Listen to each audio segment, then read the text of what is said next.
ಮನಸ್ವಚ್ಛ ಉಳಿಬೇಕಾಗಿತ್ತು ಅಂದರೆ ನೆನಹು ಸುಂದರವಾಗಿರಬೇಕು. ನೆನಹು ಬಹಳ ಮಹತ್ವದ್ದು. ಒಳ್ಳೆಯದು ಒಳಗೆ ಇರಬೇಕು. ಅವರು ಹೇಳ್ತಾರೆ, ಚಕೋರಂಗೆ ಚಂದ್ರಮನ ಬೆಳಗಿನ ಚಿಂತೆ. ಯಾವಾಗ ಚಂದ್ರ ಹುಟ್ಟ್ಯಾನ, ಯಾವಾಗ ಚಂದ್ರನ ಬೆಳಕು ಜಗತ್ತಿನಲ್ಲಿ ಹರಿವೀತು, ಯಾವಾಗ ಬೆಳಕಿನಲ್ಲಿ ನಾನು ಆನಂದ ಪಟ್ಟೇನಿ ಅಂತ ಚಕೋರ ಪಕ್ಷಿ ಅದರ ತಲೆಯಾಗ ಏನದ ಅಂದ್ರೆ ಚಂದ್ರನ ಬೆಳಕ ಆನಂದ ಅದರ ತಲೆಯಾಗ. ಹೇಳಿ, ನಮ್ಮದು ಸ್ವಲ್ಪ ಹೋಲಿಸಿಕೊಳ್ಳೋದು. ನಮ್ಮ ತಲೆಯಾಗ ಏನದ? ಎಲ್ಲಿ ಚಂದ್ರ, ಎಲ್ಲಿ ಚಂದ್ರನ ಬೆಳಕ, ಎಲ್ಲಿ ಆನಂದ? ನಮ್ಮ ತಲೆಯಾಗ ಈ ಕ್ಷಣ ಅಲ್ಲ ನಾ ಹೇಳೋದು, ನಮ್ಮೆಲ್ಲರ ತಲೆಯಾಗ ಈ ಕ್ಷಣ ಸರಿ. ಒಂದೊಂದು ಕ್ಷಣದಾಗ ಬರೀ ಡಾಲರ್ ಸುತ್ತಿರ್ತಾವ. ಅವು ಇಲ್ಲೇ ಏನು ಹಂಗೆ ಹೊಳಿತಿರ್ತ. ಅಲ್ಲಿ ಹೇಳ್ತಾರೆ, ಚಕೋರಂಗೆ ಚಂದ್ರಮನ ಬೆಳಗಿನ ಚಿಂತೆ. ಅದರ ತಲೆಯಾಗ ಏನಿಲ್ಲ, ಅದರ ಎದೆಯೊಳಗೆ ಏನಾದರೂ ಇದ್ದರೆ ಚಂದ್ರ ಅದಾನ, ಚಂದ್ರನ ಬೆಳಕದ.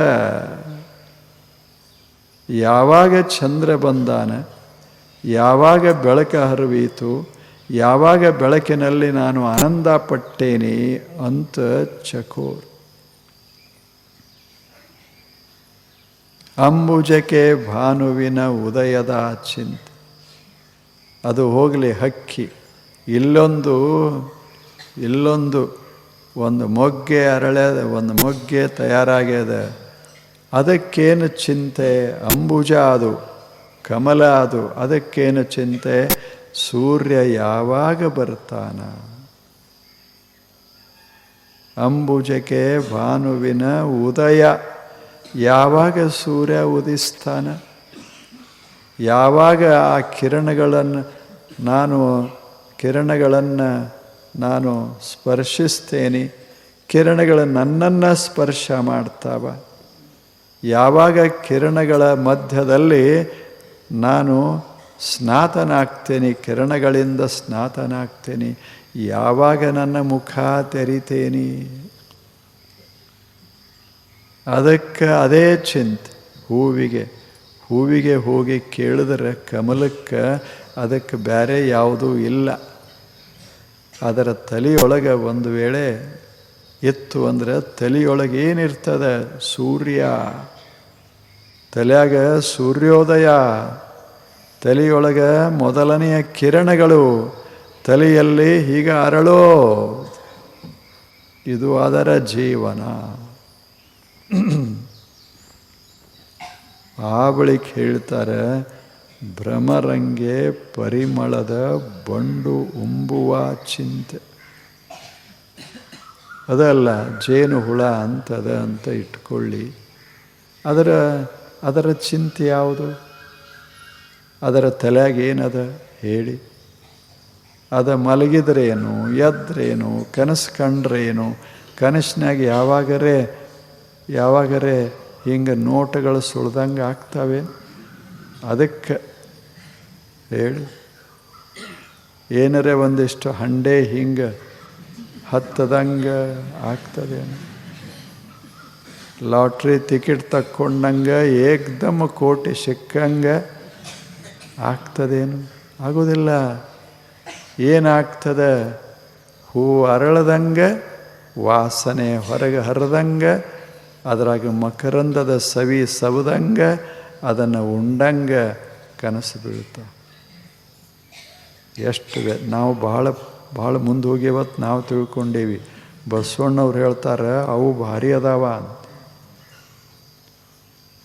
ಎಂಥ ಅದ್ಭುತ ಅದಾವ. ಭ್ರಮರಂಗೆ ಪರಿಮಳದ ಬಂಡ. ಪರಿಮಳ ಅದಲ್ಲ, ಸುವಾಸ ಇರುವಂಥ ಬಂಡದ ರಸಾದ ಅಥವಾ ಧೂಳಿನ ಕಣಗಳದಾವಲ್ಲ, ಅದನ್ನು ತಿನ್ನೋ ಚಿಂತೆ. ಅದರ ಮಕರಂದ ಹೀರೋ ಚಿಂತೆ. ಇಡೀ ಜೀವನೆಲ್ಲ ಬರೀ ಅದೇ ಕೆಲಸ ಮಾಡ್ಕೋತದ. ಮಕರಂದ ಸಂಗ್ರಹಿಸೋದು, ಜೇನ ತಯಾರ ಮಾಡೋದು. ಇಲ್ಲ, ಎಷ್ಟು ಆಶ್ಚರ್ಯ. ಅವರು ಹೇಳ್ತಾರೆ ಬಸವಣ್ಣನವರು, ನಾನು ಒಂದು ಭೃಂಗ, ನಾನು ಒಂದು ಚಕೋರ, ನಾನು ಒಂದು ಕಮಲ. ಕೂಡಲ ಸಂಗಮ ದೇವನ ನೆನೆಯುವುದೇ ಚಿಂತೆ. ನನ್ನ ಮನಸ್ಸಿನಾಗ ಏನಿಲ್ಲ, ಜೇನು ಹುಳದ ಮನಸ್ಸಿನಾಗ ಏನಿಲ್ಲ, ಬರೇ ಜೇನು. ಚಕೋರ ಪಕ್ಷಿಯ ಮನಸ್ಸಿನಲ್ಲಿ ಏನಿಲ್ಲ, ಬರೇ ಬೆಳದಿಂಗಳ. ಕಮಲದ ತಲೆಯೊಳಗೆ ಏನಿಲ್ಲ, ಬರೇ ಸೂರ್ಯೋದಯ. ಆಗ ದೇವನೇ ನನ್ನ ತಲೆಯೊಳಗೆ ಏನಿಲ್ಲ, ಕೇವಲ ಕೂಡಲ ಸಂಗಮನ ನೆನಹ.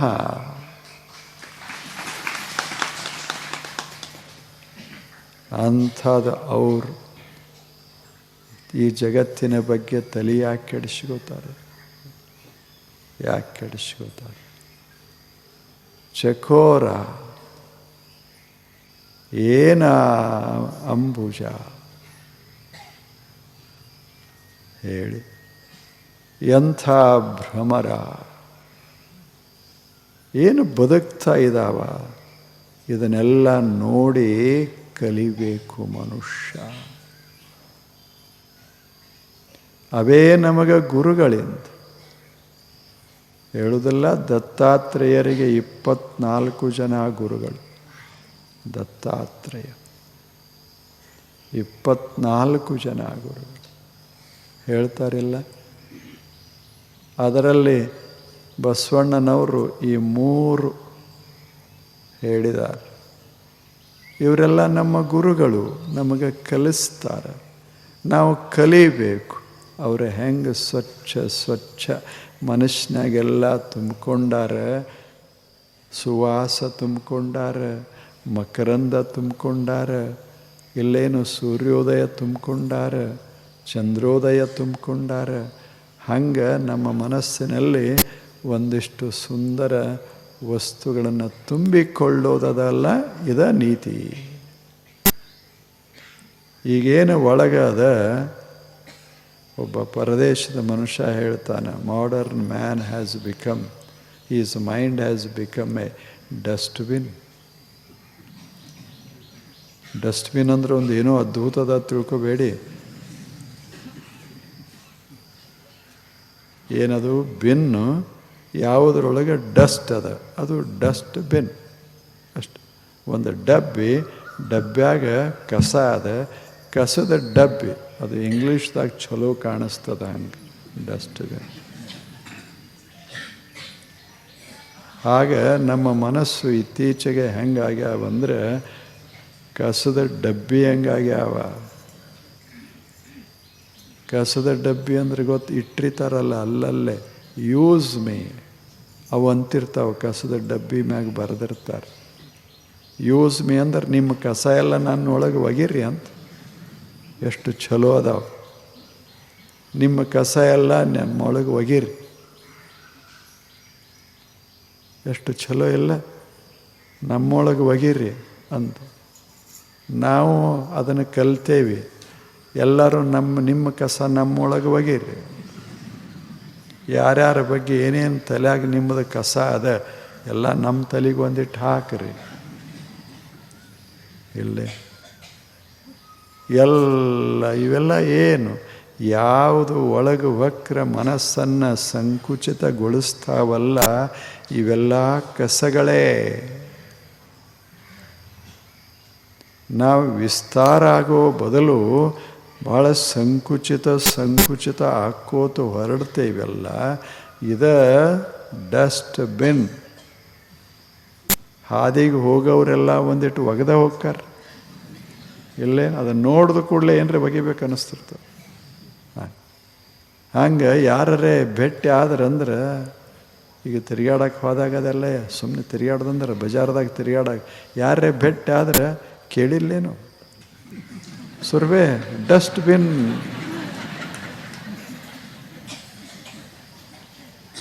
ಆಫೀಸ್ದಾಗ ಕುಂತಿರ್ತಾನೆ, ಏನೋ ಮನೆ ಕಡೆ ಲಕ್ಷ್ಯ ಇಲ್ಲ, ಇಷ್ಟಂದು ಹೋಗಿಬಿಡೋದು.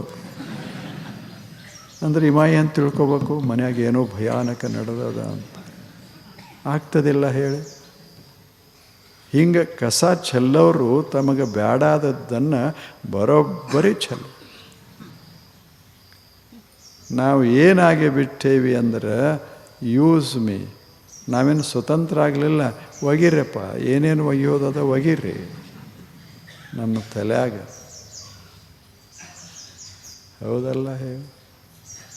ಅದಕ್ಕೆ ಮನಸ್ಸು ಅದರ ಮನಸ್ಸು ಹೆಂಗೆ, ಭ್ರಮರದ ಮನಸ್ಸು ಹೇಗದ ಹೇಗೆ, ಎಷ್ಟು ಚೆನ್ನಾಗಿದೆ.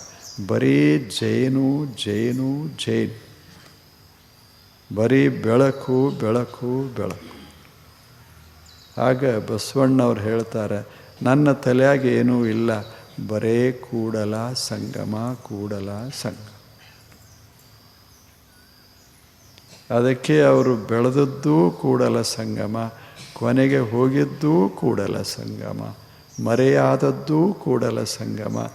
ಅಲ್ಲಿ ಇದ್ದಾಗಲೂ ಸಹಿತ ನಾವು ತಿಳಿದಂಗೆ ಬಸವಣ್ಣವ್ರು ಇದ್ದರೋ ಇಲ್ಲೋ ಗೊತ್ತಿಲ್ಲ, ಆದರೆ ಬಸವಣ್ಣವರೇ ಹೇಳುವಂಗೆ ನನ್ನ ತಲೆಯಾಗ ಯಾವುದೂ ಇಲ್ಲ.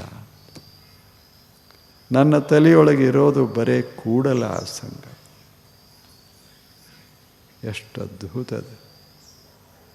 ಯಾವ ಜಾತಿ ಮತ ಏನ್ರೆ ಅದಾವೇನು, ಹಂಗೆ ಅವ್ರ ಮನಸ್ಸು ಅಷ್ಟು ಸುಂದರ.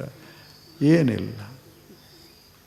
ಅವರು ಅಲ್ಲಮ ಪ್ರಭುಗಳು ಹೇಳ್ತಾರೆ, ಬಯಲ ಒಳಗೂ ಬಯಲ ಹೊರಗೂ ಬಯಲ. ಅವ್ರದ್ದೊಂಥರ ಇದೇನದ ಬಯಲ. ಬಯಲು ಬಯಲನೆ ಬಿತ್ತಿ, ಬಯಲು ಬಯಲನೆ ಬೆಳೆದು, ಬಯಲು ಬಯಲನೆ ಉಂಡು, ಬಯಲಾಗಿ ಹೋದರು. ಯಾವುದಕ್ಕೂ ಮನಸ್ಸು ಅಂಟಿಸಲಾರದೆ ಸ್ವಚ್ಛಂದ ಮನಸ್ಸು, ವಿಸ್ತಾರವಾದ ಮನಸ್ಸನ್ನು ಪಡೆದ ಆ ಜನ ಆ ಪರಿಪೂರ್ಣತೆಯತ್ತ ಸಾಗಿದವರು. ಇದು ಯಾತ್ರೆ. ಅಪೂರ್ಣದಿಂದ ಪರಿಪೂರ್ಣತೆಯತ್ತ ಸಾಗುವ ಅಪ್ರತಿಮ ಯಾತ್ರೆ ಇದು. ಇಡೀ ಮನುಕುಲದಲ್ಲಿ ಯಾರೂ ಇಲ್ಲಂತಲ್ಲ. ಕೆಲವು ಜನ ಪ್ರತಿ ಶತಮಾನದೊಳಗೆ ಪ್ರತಿ ವರುಷ ಕೆಲವು ಜನ ಪರಿಪೂರ್ಣತೆಯತ್ತ ಸಾಕ್ತಾನೇ ಇರ್ತಾರೆ. ಎಲ್ಲ ಇತಿ ಮಿತಿಗಳನ್ನೆಲ್ಲ ಸರಿಸ್ತಾ ಇರ್ತಾರೆ, ಪರಿಪೂರ್ಣತೆಯತ್ತ ಸಾಕ್ತಾರೆ. ಜಗತ್ತು ಹೇಗಿದ್ದರೂ ಸರಿ ಅವರು ಪರಿಪೂರ್ಣತೆಯತ್ತ ಹೆಜ್ಜೆ ಹಾಕ್ತಾ ಇರ್ತಾರಲ್ಲ, ಅದು ನೀತಿ. ಸಣ್ಣದರಿಂದ ದೊಡ್ಡದರತ್ತ, ಅಪೂರ್ಣತೆಯಿಂದ ಪರಿಪೂರ್ಣತೆಯತ್ತ ಏನು ಅದ ಪ್ರಯಾಣ, ಯಾನ, ಯಾತ್ರೆ, ಇದು ನಿಜವಾದ ನೈತಿಕ ಜೀವನ ಯಾತ್ರೆ. ಮನಸ್ಸಿನಲ್ಲಿ ಏನಿರಬೇಕು? ಬಸವಣ್ಣನವರ ಪ್ರಕಾರ ಕೂಡಲ ಸಂಗಮನ ನೆನಹ, ನೆನಪ, ನೆನಹ. ಕೂಡಲ ಸಂಗಮ ಅಂದರೆ ಯಾವುದು? ಎಲ್ಲಿ ಹೋಗಿ ಎಲ್ಲರೂ ಕೂಡೇ ಬಿಡ್ತಾರೆ ಅದು. ಎಲ್ಲಿ ಹೋಗಿ ಎಲ್ಲವೂ ಕೂಡೇ ಹೋಗ್ತದೆ ಅದು. ಒಂದು ದಿವಸ ಹೋಗುವುದಲ್ಲೇ ನೀವೆಲ್ಲ ಜೀವ ನದಿಗಳು ಹರಿದು ಹರಿದು ಹರಿದು ಸಾಗರ ಸೇರಿದಂಗೆ ಜೀವ ನದಿಗಳೆಲ್ಲ ಹೋಗಿ ಎಲ್ಲೋ ಕೂಡಿ ಹೋಗಿ ಬಿಡ್ತಾವಲ್ಲ. ಕೊನೆಗೆ ಉಳಿಯೋದೇ ಮಹಾಸಾಗರ, ಅದೇ ಕೂಡಲ ಸಂಗಮ. ಅದು ಕೂಡಲ. ಎಷ್ಟು ಸುಂದರ ಅವ್ರ ಹೆಸರ ಅದನ್ನು ಬಳಸಿದರು. ಕೂಡಲು ಇರುವ ಸಂಗಮ, ಅದ್ಭುತ ಸಂಗಮ. ಎಂಥ ಆ ಕಡೆ ಏನು ಹರಿತ. ಈಗ ನದಿಯ ಲಕ್ಷ್ಯ ಯಾವ ಕಡೆ ಅದ? ಬೇಕಾದ ಊರು ಸಮೀಪ ಹರಿಲಿ ಅದು. ಈ ಊರು ದೊಡ್ಡ ಊರದ, ಇಲ್ಲೇ ಆರಾಮ ಇರೋಣ ಅಂತ ಯಾವುದರ ನದಿ ಅಂಥದ್ದೇನು ಹೇಳಿ? ಇಲ್ಲಿ ಸ್ವಲ್ಪ ವಿಶ್ರಾಂತಿ ತಗೊಳ್ಳೋಣ, ಚಲೋ ಅದ ಊರು, ಮಸ್ತ್ ಅದ ಅಂತ ತಿಳಿದು ಏನಾದರೂ ಒಂದರೆ ನದಿ ಸುಮ್ಮನೆ ನಿಂತದೆ? ಅದು ಸುಮ್ಮನೆ ನೋಡ್ತದೆ ಆ ಕಡೆ ಈ ಕಡೆ, ಮುಂದೆ ಹೋಗೇ ಬಿಡ್ತದೆ. ಹಂಗೆ ನಾವು ಬದುಕೋದದ ಮಾಡೋದು. ಅಲ್ಲಿ ಒಂದಿಷ್ಟು ನೀರು ಚೆಲ್ಲಿ, ಇಲ್ಲೊಂದಿಷ್ಟು ನೀರು ಚೆಲ್ಲಿ, ಅಲ್ಲಿಟ್ಟು ಹಸಿರು ಮಾಡಿ, ಈ ಕಡೆ ಇಟ್ಟು ಹಸಿರು ಮಾಡಿ ಮುಂದೆ ಹೋಗ್ತಿರ್ತದ ನದಿ. ಅವ್ರಿಗೆಷ್ಟು ನೀರು ಕುಡಿಸ್ತದ, ಇವ್ರಿಗೆಷ್ಟು ನೀರು ಕುಡಿಸ್ತದ. ಈ ಸಾಡ್ ಅವ್ರನ್ನ ತೇಲಿಸಿ ಅಚ್ಚಿ ಕಡೆ ಕಳಿಸ್ತದ, ಆ ಕಡೆ ಅವ್ರನ್ನ ಈ ಕಡೆ ತರ್ತದ. ಇಷ್ಟೆಲ್ಲ ಮಾಡ್ಕೋತ ಇಲ್ಲೇ ಚಲೋ ಅದಾರಿ ಜನ ಅಂತ ಅಲ್ಲಿ ಕೂತಿಲ್ಲ, ಅದು ಮತ್ತೆ ಹರಿತಾನೇ ಹೋಗ್ತದೆ. ಒಳ್ಳೆ ಕೆಲಸ ಮಾಡ್ಕೋತ ಮಾಡ್ಕೋತ ಮಾಡ್ಕೋತ ಒಂದು ನದಿ ತಾನು ಕೊನೆಯವರೆಗೆ ಚಲೋ ಕೆಲಸ ಮಾಡ್ಕೋತೇ ಹೋಗ್ಕ, ಹೊಲಸಿದ್ದನ್ನು ಸ್ವಚ್ಛ ಮಾಡ್ಕೊಂಡು ಹೋಗ್ತದೆ. ಇಲ್ಲೇನು ಬರೀ ಒಣದಿದ್ದನ್ನು ಹಸಿರ ಮಾಡ್ತದೆ, ಹೂಗಳನ್ನು ಅರಳಿಸ್ತದೆ, ಪಕ್ಷಿಗಳಿಗೆ ನೀರ ಉಣಿಸ್ತದೆ, ಪಕ್ಷಿಗಳು ಹಾಡಂಗೆ ಮಾಡ್ತದೆ. ಎಲ್ಲ ಮಾಡಿ ಮತ್ತು ಅಲ್ಲೇ ಇರುವುದಿಲ್ಲ, ಮತ್ತು ಮುಂದೆ ಸಾಕ್ತದೆ. ಹಂಗೆ ಜೀವನದಿ, ಇದು ಜೀವನದಿ, ಜೀವನದ ನದಿ. ಇದು ಹೀಗೇ ಸಾಗೋದು, ಯಾತ್ರೆಯಾಗಿ ಸಾಗೋದು. ಕೊನೆಗೆ ಎಲ್ಲಿ ಎಲ್ಲವೂ ಹೋಗಿ ಕೂಡ್ತಾವಲ್ಲ, ಅಲ್ಲಿ ಅವ್ರದ್ದಿಲ್ಲ ಇವ್ರದ್ದಿಲ್ಲ. ಅಲ್ಲಿ ಗಂಗಾನೂ ಇಲ್ಲ, ಹೌದಲ್ಲ ಹೇಳಿ, ತುಂಗಾನೂ ಇಲ್ಲ, ಕಾವೇರಿ ಇಲ್ಲ, ಕೃಷ್ಣ ಇಲ್ಲ, ಸಿಂಧು ಇಲ್ಲ, ಬ್ರಹ್ಮಪುತ್ರ ಇಲ್ಲ, ಯಾವುದೂ ಇಲ್ಲ. ಎಲ್ಲವೂ ಹೋಗಿ ಸಂಗಮ ಸಾಗರ. ಹಾಗೆ ನಾವು ಎಲ್ಲ ಎಲ್ಲೆಲ್ಲೋ ಹರಿತಾ ಅದೇವು. ನಮ್ಮದು ನದಿಗಳೇ, ಸಣ್ಣ ಪುಟ್ಟ ನದಿಗಳಿವೆಲ್ಲ. ಒಂದು ನದಿ ಇಲ್ಲಿಂದ ಶುರುವಾಗಿದೆ, ಮತ್ತೊಂದು ಊರಾಗಿಂದ ಶುರುವಾಗಿದೆ.